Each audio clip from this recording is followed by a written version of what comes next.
وتعالى في شان حبيبه صلى الله عليه وسلم يا أيها الذين آمنوا صلوا عليه وسلموا تسليما صلى الله على سيدنا محمد وآله وأصحابه وسلم صلى الله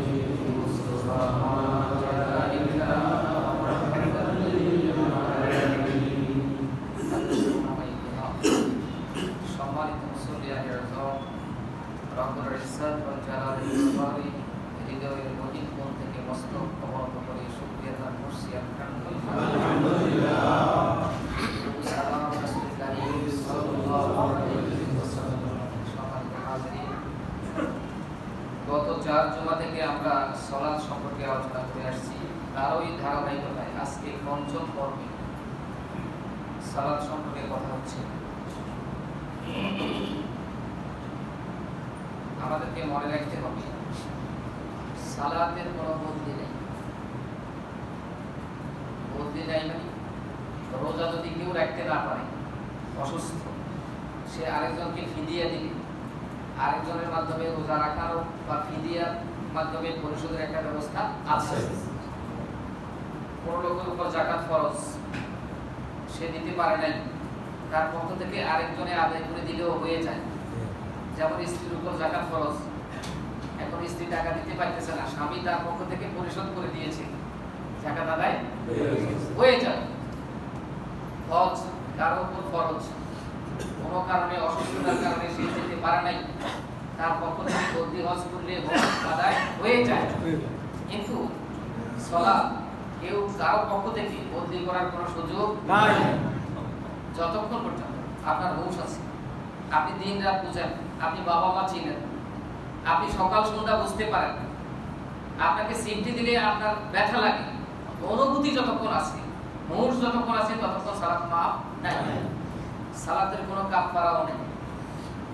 আমরা কোনো এক সময় যখন ছোট ছিলাম, কোনো মানুষ মারা গেলে ইমাম সাহেব দাঁড়িয়ে বলতেন, উনি এত এত সালাত কাজা করেছেন, করতে পারেন নাই, এত অর্থের বিনিময়ে এত টাকা দিতে হবে।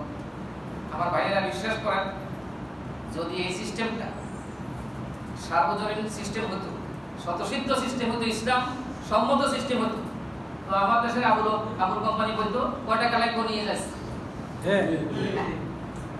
আরে বেটা, আমার জীবন 63 বছর বা 62 বছর কয় টাকা লাগবে বলে যা। হ্যাঁ ঠিক আছে। না, আমি হয়তো নাম মুখে চলে এসেছে, আমি ওনাকে উদ্দেশ্য করা আমার উদ্দেশ্য নয়, কথা কি বুঝতে পারছি? তো তাহলে আগে বুঝুটা দিতেন যে ওনারা কিয়াস করতেন রোজার উপর, রোজা না রাখতে পারলে একটা রোজার বিনিময়ে 2 বেলা খাবার, এগুলা চিন্তা করে তারা এই মরা লোকটার মাফের জন্য একটা সুরত, একটা ওসিলা চেষ্টা করতেন। তবে এটা সত্যিকার ভাবে এরকম কোনো বিধান নাই। তাহলে আমরা বুঝতে পারলাম যে সালাতের কোনো কাফারাও নেই। সালাত আপনাকে পড়তেই হবে যতক্ষণ হুঁশ আছে। আপনি দাঁড়ায় পারেন না, বসি পড়বেন, বসি পারেন না, শুই পড়বেন, শুই পারেন না, যে অবস্থায় আছে সেই অবস্থায় পড়বেন। আপনি পানি ব্যবহার করতে পারেন না, তাই এমন করবেন। কথা কি বুঝতে পারছেন? আপনি মুকিম অবস্থায় আছেন, এলাকায় আছেন, পুরা পড়বেন। আপনি সফর অবস্থা আছেন, অর্ধেক পড়বেন। আপনি যুদ্ধের ময়দানে আছেন, 1 রাকাত পড়বেন। আপনি সাগরে হাবুডুবু খাচ্ছেন, কিন্তু এখনো আপনি একবার ডুবেন একবার ওঠেন, আকাশের দিকে তাকায় দেখছেন যে এখন মাগরিবের আযান চলছে। এই অবস্থায় আপনি দাঁড়াইতে পারেন না, বসতে পারেন না, কোনো কিছু ধরতে পারেন না, আপনাকে সালাতে নিয়ত করতে হবে। এটা শরীয়তের সিদ্ধান্ত, এটা শরীয়তের সিদ্ধান্ত, আপনাকে সালাতে নিয়ত করতে হবে। আপনার একটা জামা কাপড় নেই, এমন একটা জায়গাতে আপনাকে একদম অত্যাচার করে আপনাকে পুরা বিবস্ত্র করা হইল, এই জায়গাতেও আপনাকে নামাজ পড়তে হবে।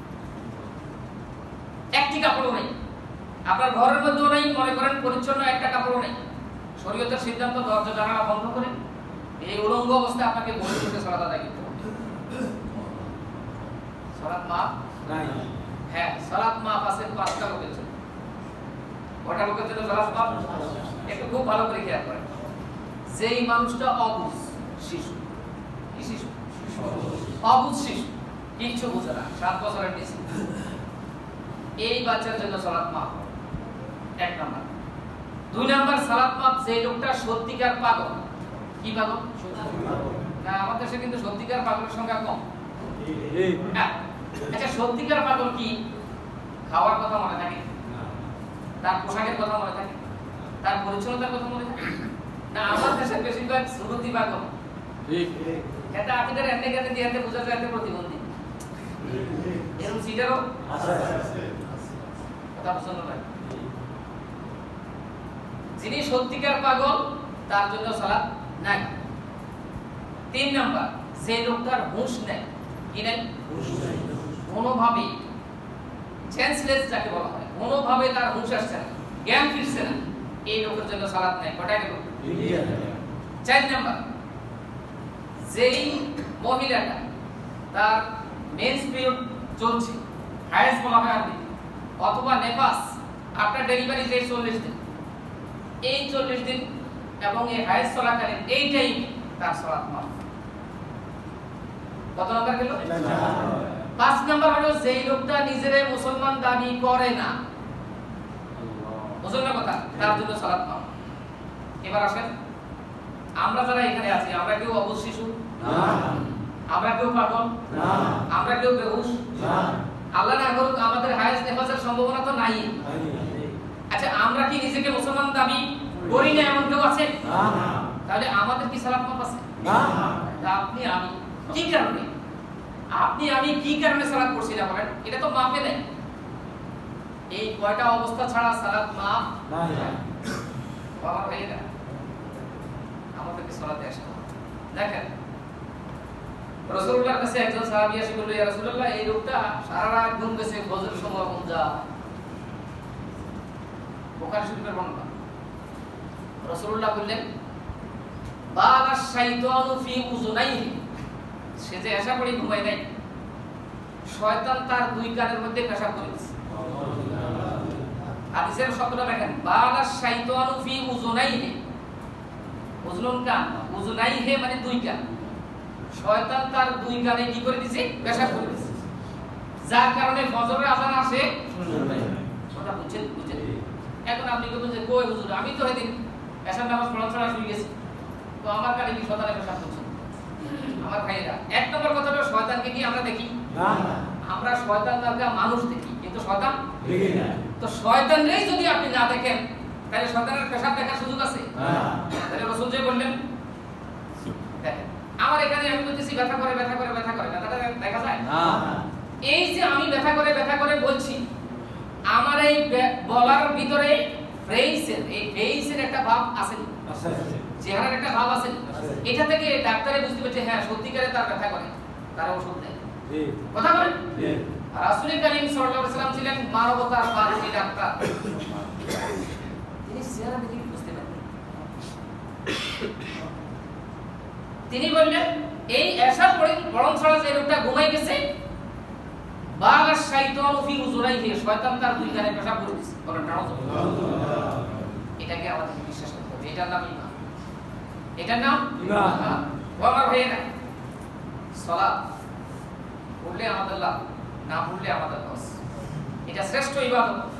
আমি এই সম্পর্কে আর সামান্য কয়েকটা কথা এক নজরে বলি, আমার মূল আলোচনা যাবে।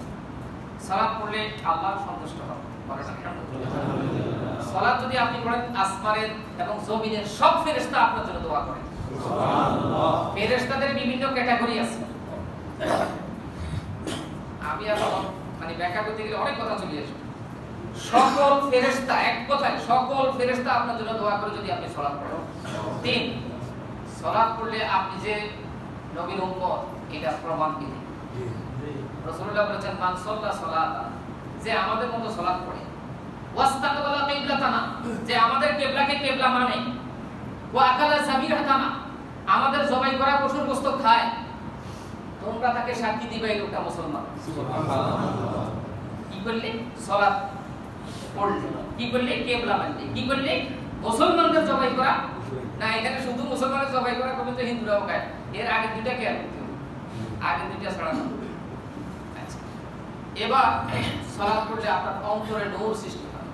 সালাত পড়লে আপনার চেহারার মধ্যে একটা নূরানি আভা তৈরি করে দেন কে? আল্লাহ। সালাত পড়লে আপনার দোয়া কবুল হয়। সালাত পড়লে আপনার রিজিকে বরকত লাভ হয়। সালাত পড়ার কারণে আপনার ঈমান আছে তার প্রমাণ মিলে। সালাতের কারণে আপনার শারীরিক মানসিক প্রশান্তি লাভ হয়। আপনি যদি নিয়মিত সালাত পড়েন, যারা আপনার প্রকাশ্য শত্রু ওরা আপনাকে দেখার সাথে সাথে তাদের ভিতরে একটা ভয় সৃষ্টি করে দেন আল্লাহ।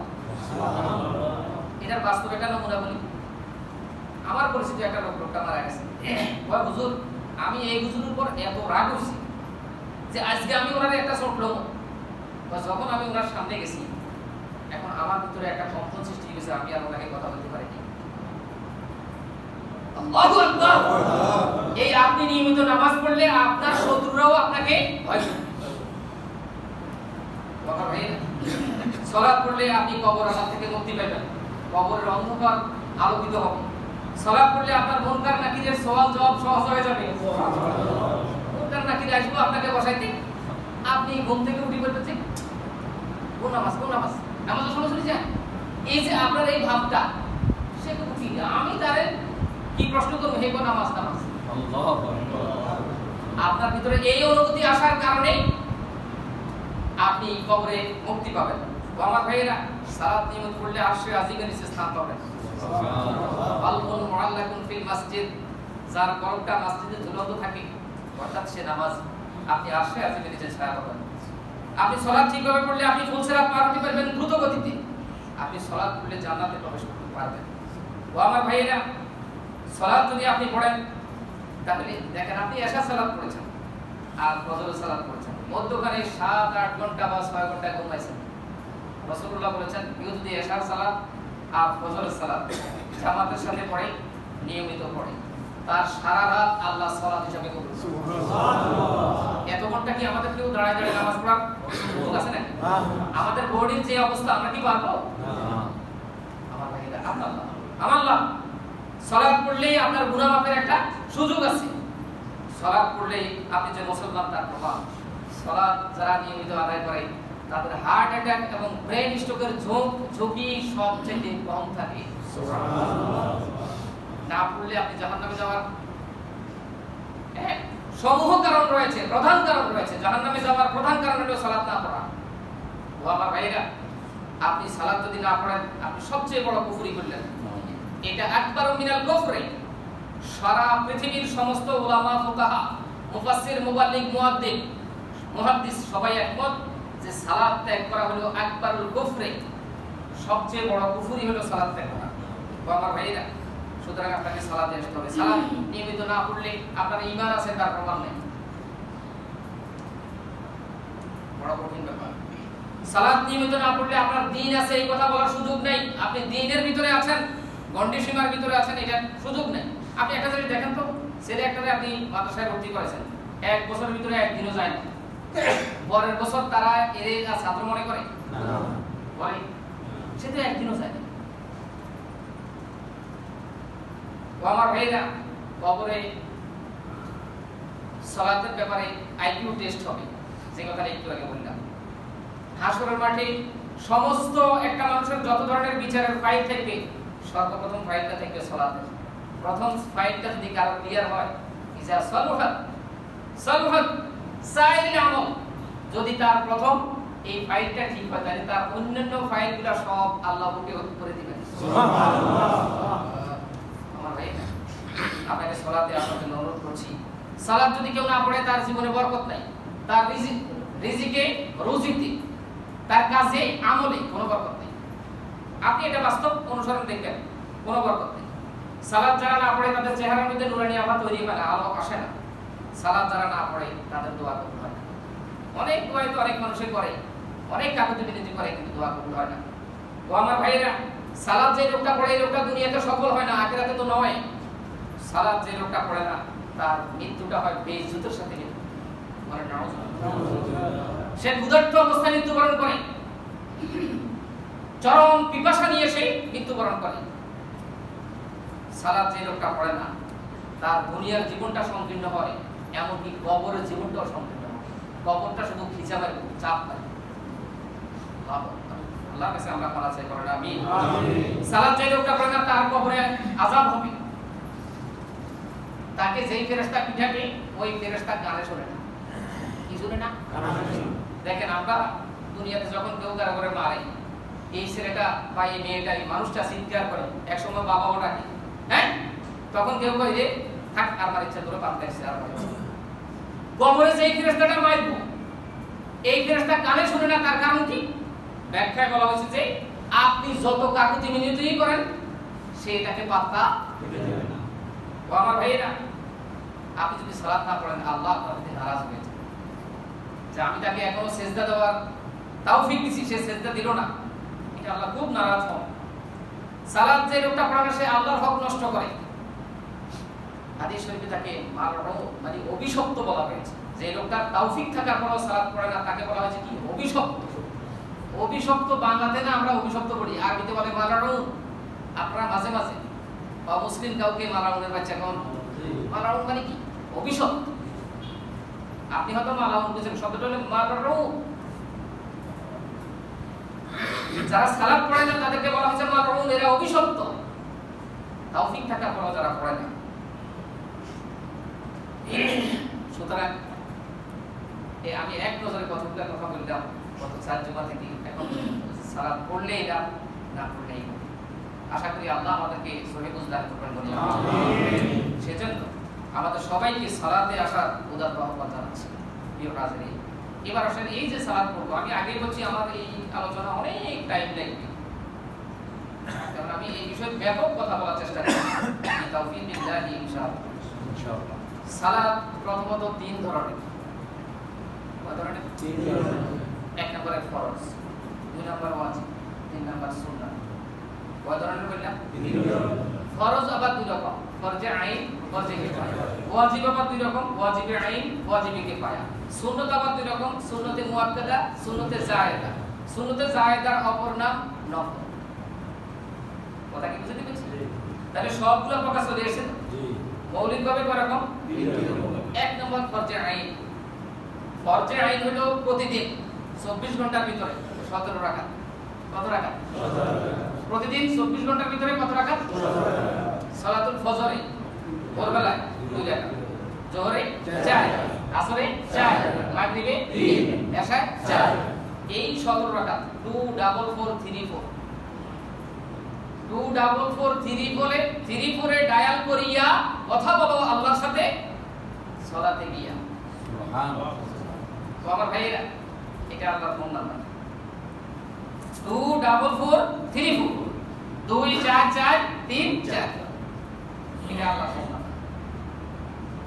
প্রিয় হাজিরিন, এই 17 রাকাত ফরজ, এইটা হুঁশ থাকা অবস্থায় মাফ নাই আপনাকে পড়তে হবে। কবে থেকে? একেবারে যেদিন 9 বছর 1 দিন, অর্থাৎ 10 বছরের প্রথম দিন, ওই দিন থেকে আনিশ্বাস মানে মৃত্যু পর্যন্ত, নিঃশ্বাস বের হওয়া পর্যন্ত আপনাকে সালাত করতে হবে, শুধু ওই 5 ব্যক্তির জন্য মাফ। বুঝতে পারছি? এরপরও কোনো কারণে আপনি পড়তে পারেন নাই এক ওয়াক্ত, আপনাকে এটা কাজা করতে হবে। কি করতে হবে? কাজা। বিনা ওজরে কাজা করার কোনো সুযোগ নাই। তো আমার ভাইরা, তাহলে 1 নাম্বার হচ্ছে ফরজে আইন, 17 রাকাত প্রতিদিন ফরজ। কত রাকাত? 17 রাকাত। একটু জিকির করেন, লা ইলাহা ইল্লাল্লাহ, লা ইলাহা ইল্লাল্লাহ, লা ইলাহা ইল্লাল্লাহ, লা ইলাহা ইল্লাল্লাহ, লা ইলাহা ইল্লাল্লাহ,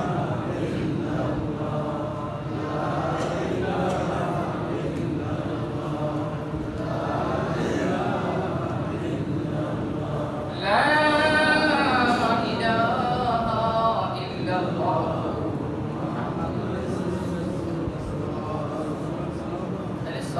প্রতিদিন 17 রাকাত হলো ফরজ।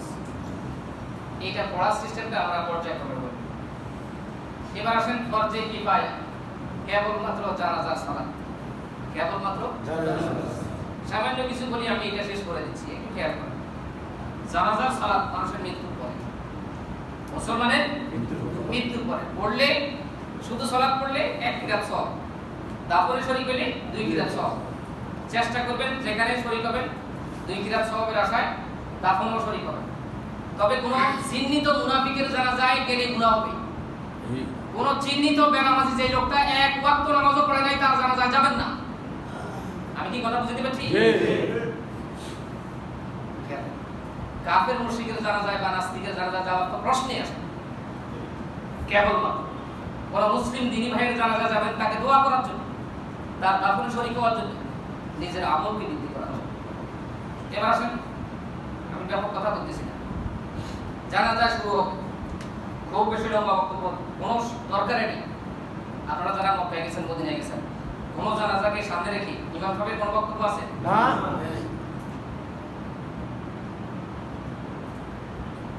আচ্ছা, আমি এদিকে গেলাম না। এবার আসেন, জানাজা ফরজ হলো 2টা। একটা হলো দাঁড়াই জানাজা পড়া, কেমনে পড়া? আর একটা হলো তাকবীর বলা, 4 বার তাকবীর বলা, এটা হলো ফরজ। জানাজায় ওয়াজিব হলো একটা, শুধু সালাম ফেরা। আর বাকি যা আছে সব সুন্নাত। বাকি যা আছে সব সুন্নাত। প্রথম তাকবীরের পরে কি পড়বেন, এই বিষয়ে মোট 3টা হাদিস আছে। 3 রকমের কথা আছে। কয় রকমের? 3 রকমের। এক নম্বর কথা হলো, প্রথম তাকবীরের পরে আল্লাহর প্রশংসা হবে। দেখেন হাদিসের ভাষ্যটা কি? আল্লাহর প্রশংসা। এখন আল্লাহর প্রশংসা হবে, এটা একটা হাদিস আছে। আর একটা বর্ণনা আছে সানা হবে। সানা শব্দের অর্থ প্রশংসা। সানা অর্থ কি? প্রশংসা। সানা অর্থ প্রশংসা। আবার আল্লাহর প্রশংসা হবে আলহামদ। হামদ হবে মানে প্রশংসা। তাহলে কটা হইলাম? 2টা। আর একটাতে আছে শুধু আলহামদুলিল্লাহ পড়া, মানে সূরা ফাতিহা পড়া। তাহলে প্রথম তাকবীরের পরে কয়টা জিনিস পাইলাম? 3টা। আবার একটু খেয়াল করেন, আমি সিদ্ধান্ত করেন। আব্দুল্লাহ ইবনে আব্বাস রাদিয়াল্লাহু তাআলা আনহু তিনি প্রথম তাকবীরের পরে সূরা ফাতিহা পড়তেন, এই বিষয়ে হাদিসে আছে। অসংখ্য সাহাবী সানা পড়তেন, এটাও হাদিসে আছে। কিছু কিছু হাদিস বিশারদরা সানাও পড়তেন, সাথে সূরা ফাতিহাও পড়তেন। কটা হলো? 3টা। এখন মৌলিক কথা হলো, প্রথম তাকবীরের পরে আল্লাহর প্রশংসা হবে। কার প্রশংসা হবে? আল্লাহর প্রশংসা। কেউ যদি শুধু সুবহানাকা আল্লাহুম্মা ওয়া বিহামদিক এটা পড়ে, এটা আল্লাহর প্রশংসা না? জি। অনেক বড় আল্লাহর প্রশংসা। তার জানাজা হয়ে যাবে। কেউ যদি এটা না পড়ে শুধু সূরা ফাতিহা পড়ে, কারণ সূরা ফাতিহা তো কার প্রশংসা? আল্লাহর প্রশংসা, তাহলেও তার জানাজা হয়ে যাবে। কেউ যদি দোনোটা পড়ে, তাহলেও তার জানাজা হয়ে যাবে।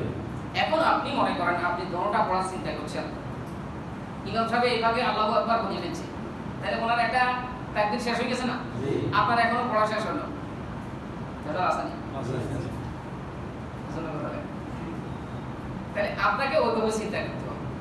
আমি কিন্তু কোনো কোল টানাটানি, পক্ষপাতিত্ব, আল্লাহর কসম এটা আমি পছন্দ করি না।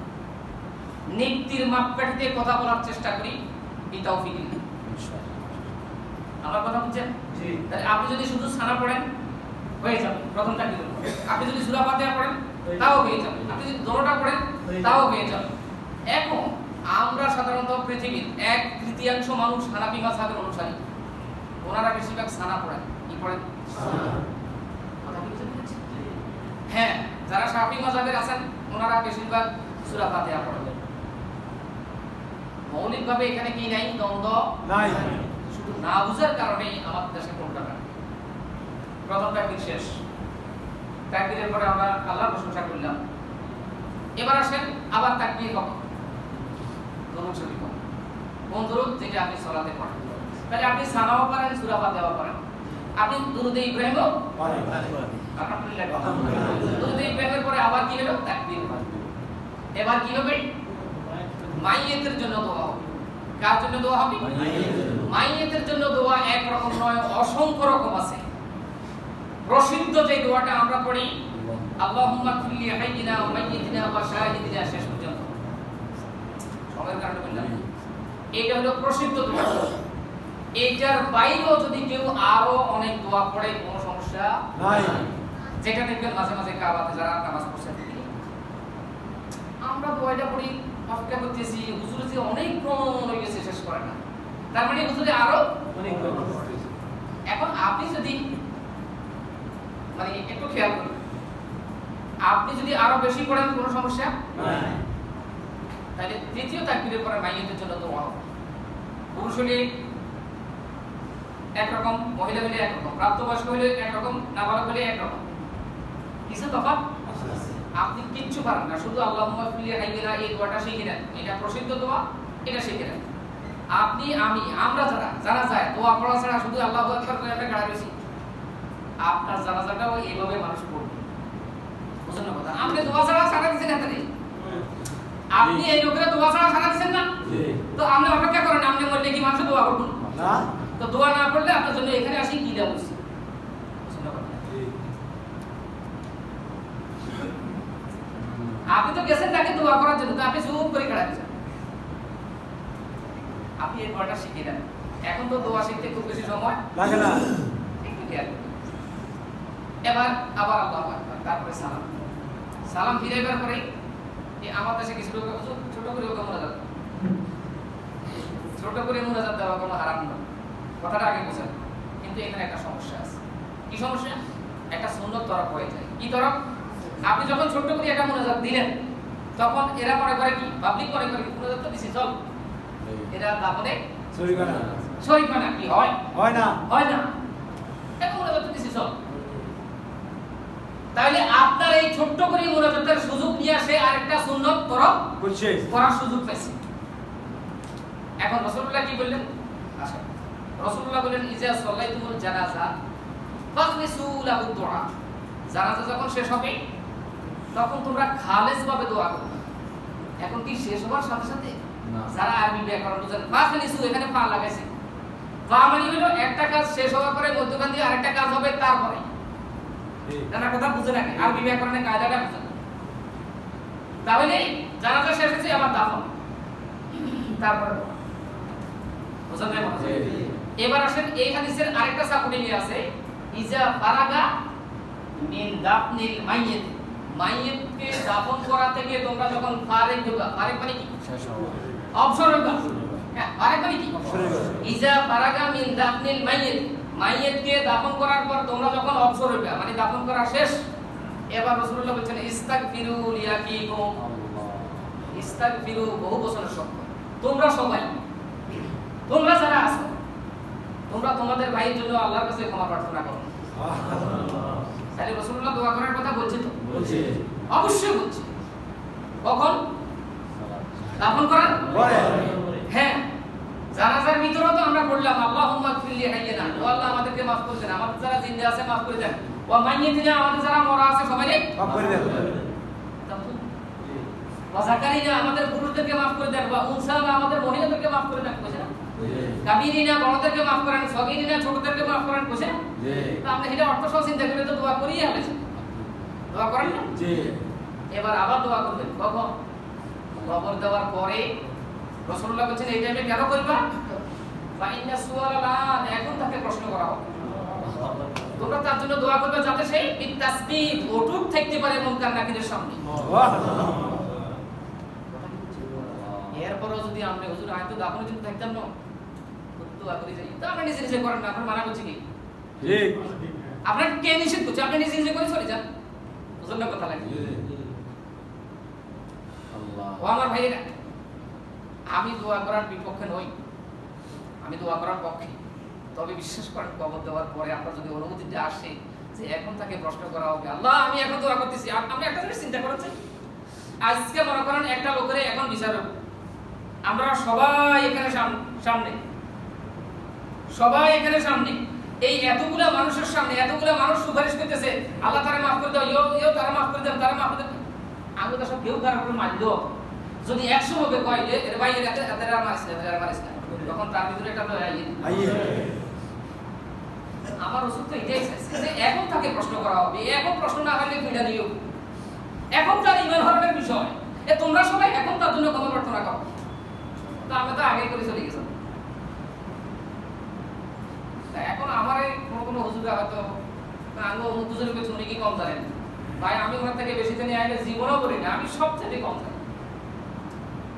তবে আমি এটা জানি যদি এই টাইমে এই মুনাজাত দেওয়াটা সুন্নত হইতো, আল্লাহর কসম মক্কা মদিনার ইমামরা এই সুন্নত তরক করতেন না, এটা আমার বিশ্বাস। আমি অন্তত মক্কা মদিনার 40টা মসজিদে নামাজ পড়েছি, এবং এই যে মক্কা মদিনার এই প্রত্যেকটা জানাজা কোথায় রাখে, ইমাম কোথায় দাঁড়ায়, কেমনে নেয়, কোথায় কবর দেয়, এটি আমি নিশ্চয়ই চাই আছি। তারা বুঝি এই সুন্নত তরক করে, আপনি এই ধারণাটা আপনার আগ্রহ ঢুকলো কেমনে যে তারা এই সুন্নত তরক করছে? বুঝলেন না বাবা ভাই, আমি আর এই বিষয়ে কথা বলছি। এবার আসেন, বলছিলাম সালাত প্রথমত কখন? এক নম্বর ফরজ। ফরজে আইন এটার পড়ার সিস্টেম সম্পর্কে আমরা পরবর্তী বলব, যারা যারা বলে দিলাম ছোট অর্ডার। ওয়াজিব দুই রকম, ওয়াজিব সালাত কয় রকম? দুই রকম, একটা ওয়াজিবে আইন, একটা ওয়াজিবে কিফায়া। একটা ওয়াজিবে আইন, একটা ওয়াজিবে কিফায়া। ওয়াজিবে আইন হচ্ছে সালাতুল বিতর, যেটা আমরা এশার পরে পড়ি, সালাতুল বিতর। এই সালাতটা মূলত শেষ রাতের সালাত, মূলত সুবহ সাদিকের আগের সালাত। খেয়াল করেন, রাসূলুল্লাহ বলেছেন লাউ বা শুকর আলা উম্মতি, যদি আমার উম্মতের কষ্ট না হতো, আই ওয়াকিল ইশা ইলা সুলুসিল লাইল, আমি আমার উম্মতকে অর্ডার করতাম তোমরা শেষ রাতে এই ভিতরের সালাতটা ইশা সালাতটা পড়ো, যেহেতু আমার উম্মতের কষ্ট হবে। তিনি রাহমাতুল লিল আলামিন, মানবতার পরম বন্ধু দয়াবান, তিনি উম্মতের কষ্টকে লাঘব করার জন্য বলছে ঠিক আছে তোমরা আগে পড়ে দাও। কথা বুঝলেন না? জি।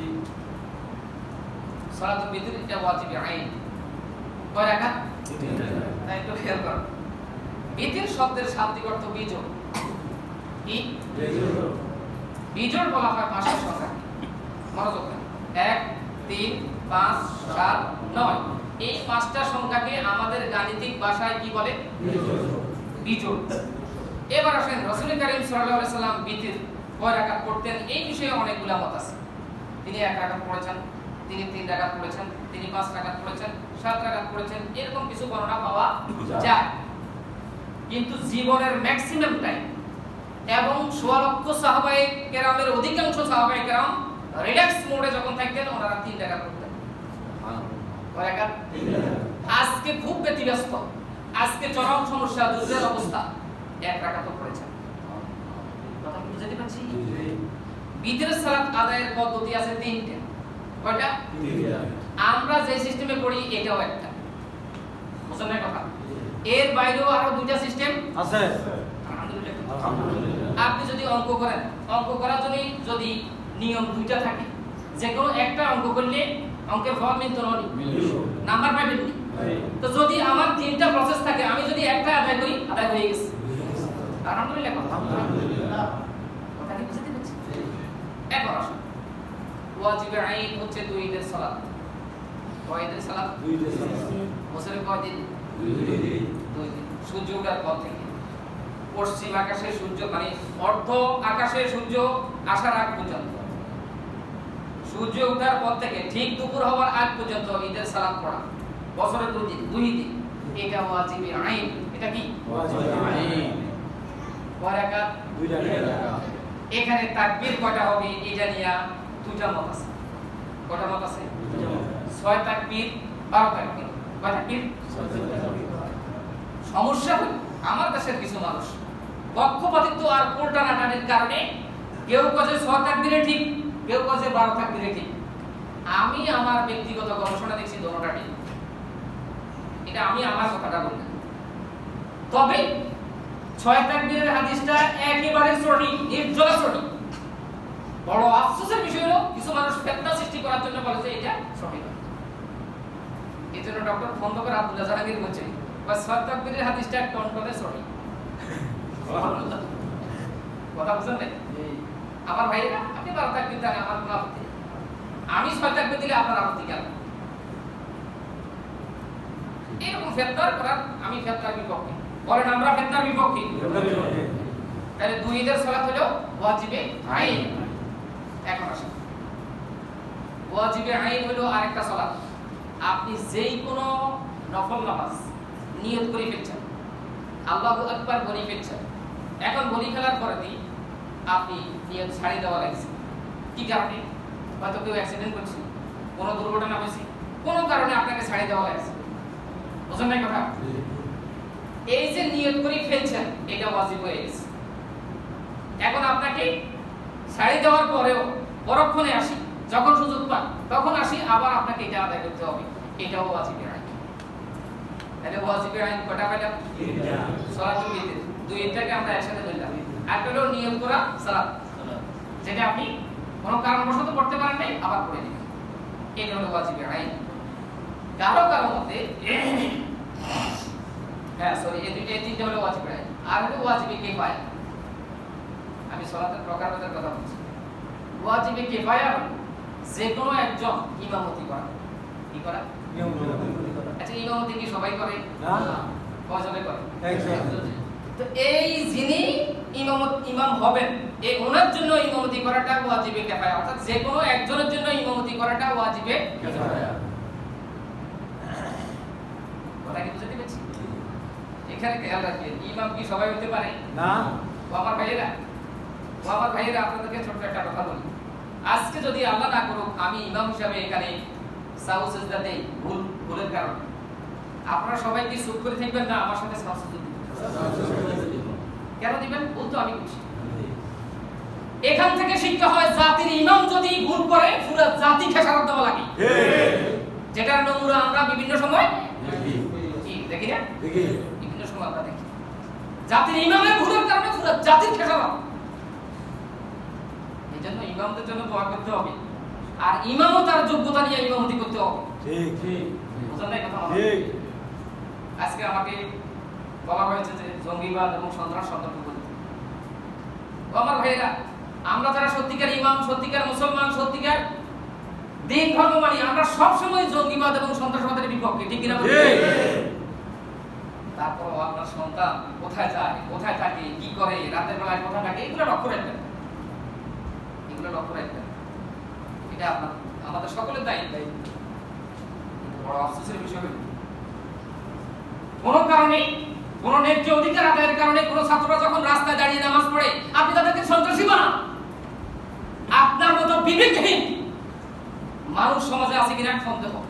কথা বলেন ঠিক কিনা? কোনো ন্যায্য অধিকার আদায়ের জন্য ওরা কি রাস্তায় নামাজের সময় এসে নামাজ পড়বে না? নামাজ তো এমন একটা বিষয়, বিমানও পড়া যায়। ঠিক। কোথায় পড়া যায়? বিমানে পড়া যায়, শূন্যের উপরে। মাঠেও পড়তে পারবেন, ঘাটেও পড়তে পারবেন, বাসেও পড়তে পারবেন। কথা বুঝুন না মনে হয়? যেখানে সময় হয় সেখানেই পড়তে হবে।